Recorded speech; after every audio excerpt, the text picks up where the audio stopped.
देखिए, आप सभी लोग जनरल स्वास्थ्य के विषय में देख रहे हैं, उसके बारे में अध्ययन कर रहे हैं। आज का जो प्रश्न है वो प्रश्न है कि क्या आपके विद्यालय में यौन शिक्षा की आवश्यकता है? अगर हाँ तो क्यों? विद्यालय में यौन शिक्षा की आवश्यकता है, अगर है तो क्यों है? तो देखें, यौन शिक्षा की आवश्यकता।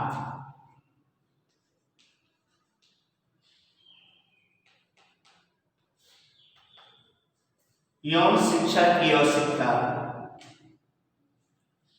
देखिए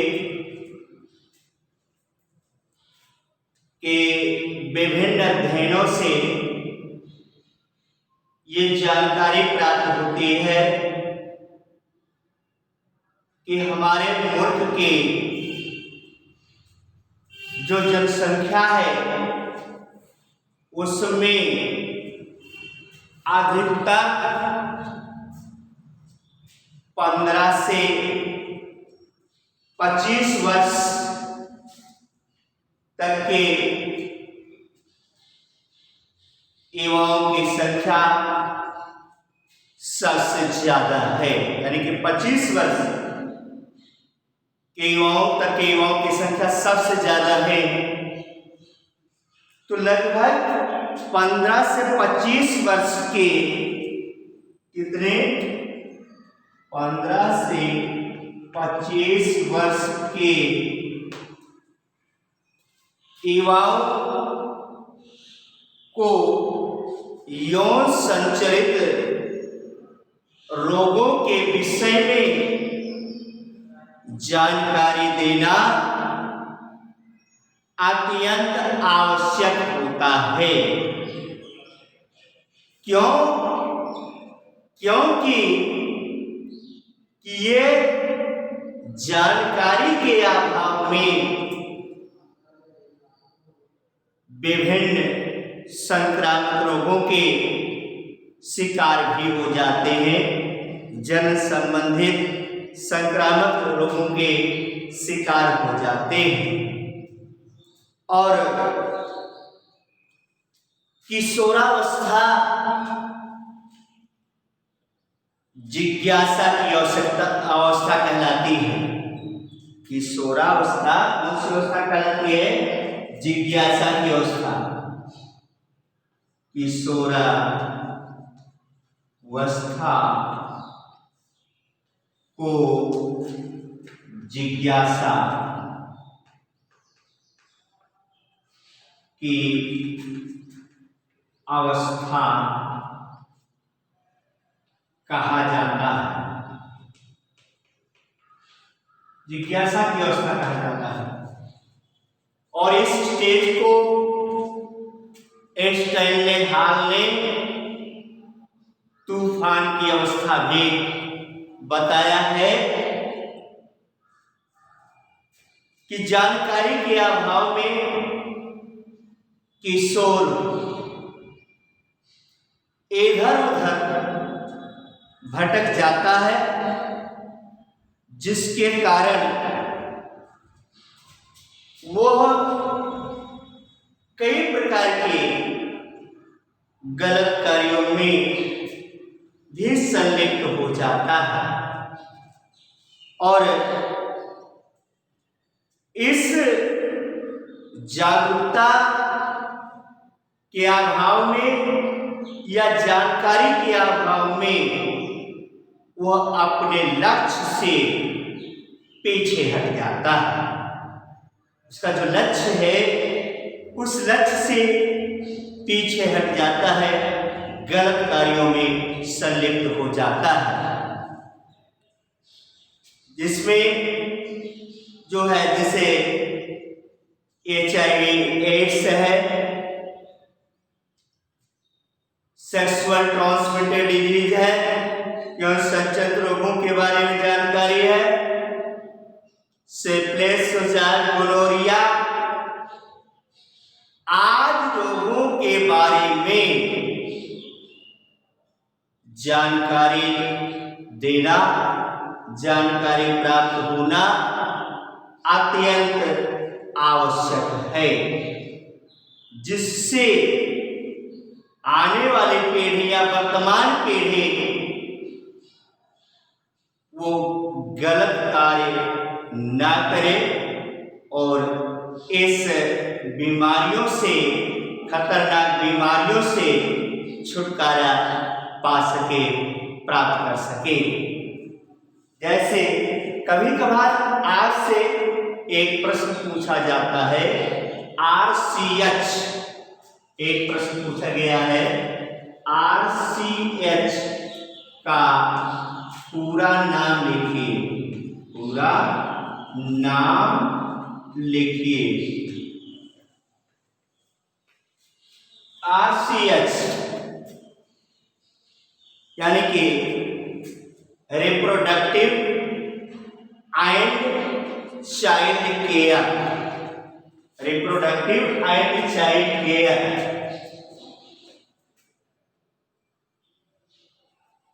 रिप्रोडक्टिव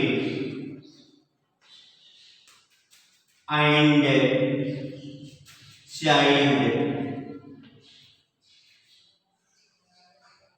केयर यानी कि जनन और बाल स्वास्थ्य सेवा।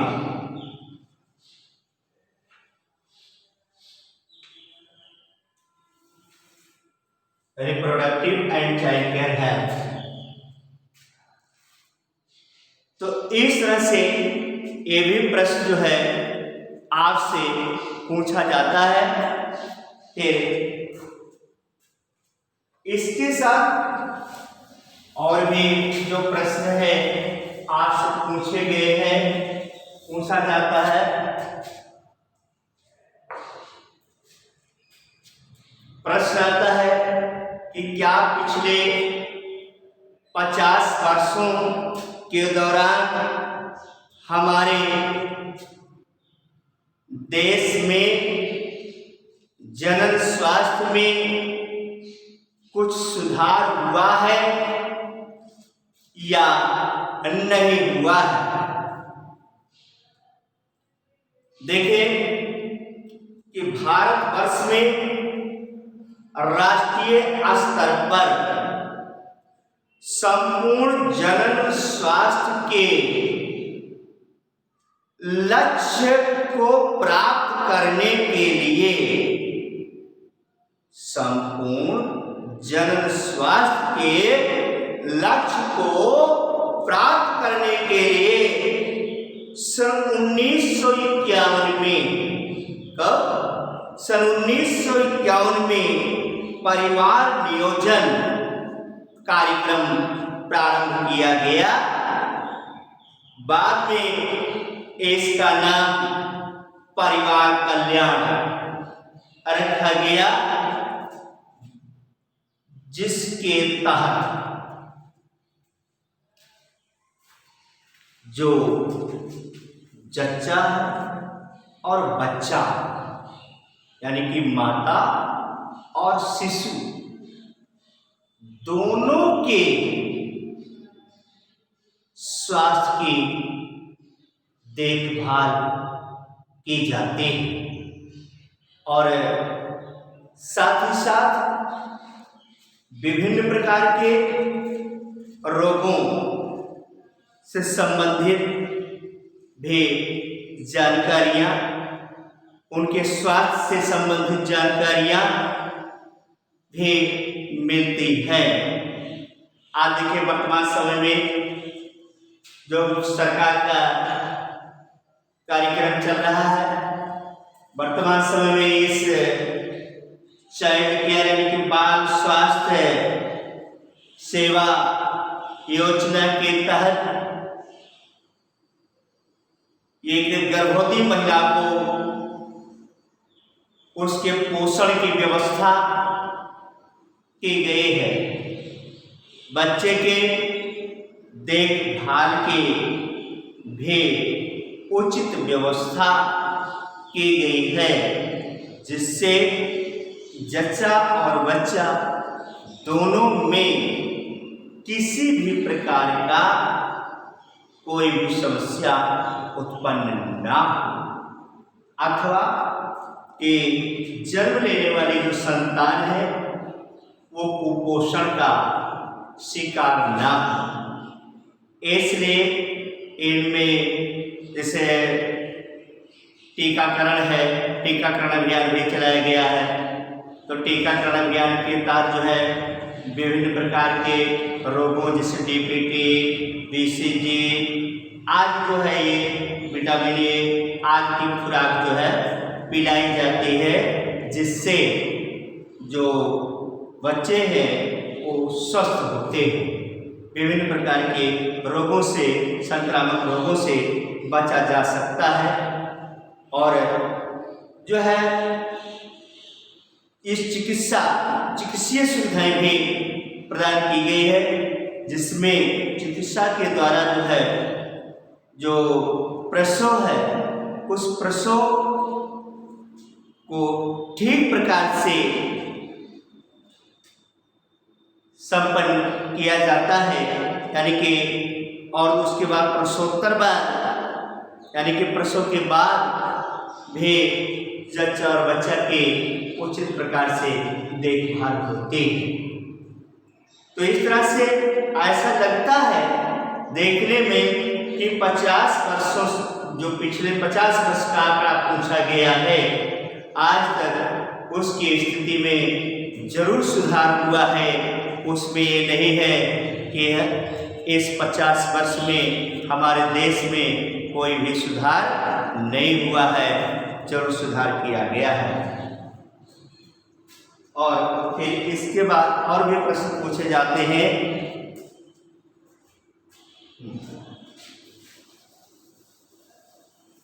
प्रश्न है कि जनन के उन सभी पहलुओं को भी समझाइए जिन पर आज के परिदृश्य में ध्यान देने की आवश्यकता है। देखिए, अनियंत्रित जनसंख्या वृद्धि, अनियंत्रित जनसंख्या वृद्धि से होने वाली आर्थिक समस्याएं, भौतिक जो है संसाधनों की कमी और सामाजिक उत्पीड़न और यौन दुराचार, एसटीडी यानी sexual transmitted disease, sexual crime आदि विषय में जागरूकता उत्पन्न करने की आवश्यकता है। इस जनसंख्या वृद्धि आज पेपर में देखें तो पेपरों में अधिकतर यौन उत्पीड़न, यौन दुराचार आदि की घटनाएं देखने को मिलती है।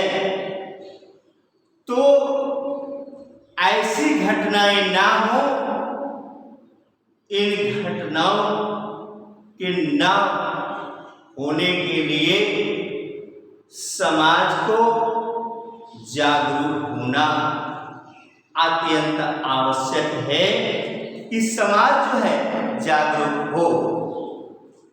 समाज को जनन संबंधी समस्याओं जैसे प्रेगनेंसी, डिलीवरी और सेक्सुअल ट्रांसमिटेड डिजीजेस आदि, बांझपन के बारे में लोगों को ठीक प्रकार से सलाह देना, उनको जागरूक करना। नहीं तो लोग अज्ञानतावश कई कारणों के शिकार बन जाते हैं। हमने आपको इससे पहले भी बताया कि अज्ञानतावश लोग तांत्रिक है, मौलवी मौलाना ओझा सोखा है, आज के वशीभूत हो जाते हैं, जिसमें उनका शोषण के अलावा और कुछ भी नहीं होता है। और जो है जागरूकता क्या है, यही जो है, यानी कि इसके अतिरिक्त जो भ्रूण है, भ्रूण हत्या को रोकने के लिए भी कानून बनाया गया है, जिस पर जो है इस कानून के तहत रोक लगा है।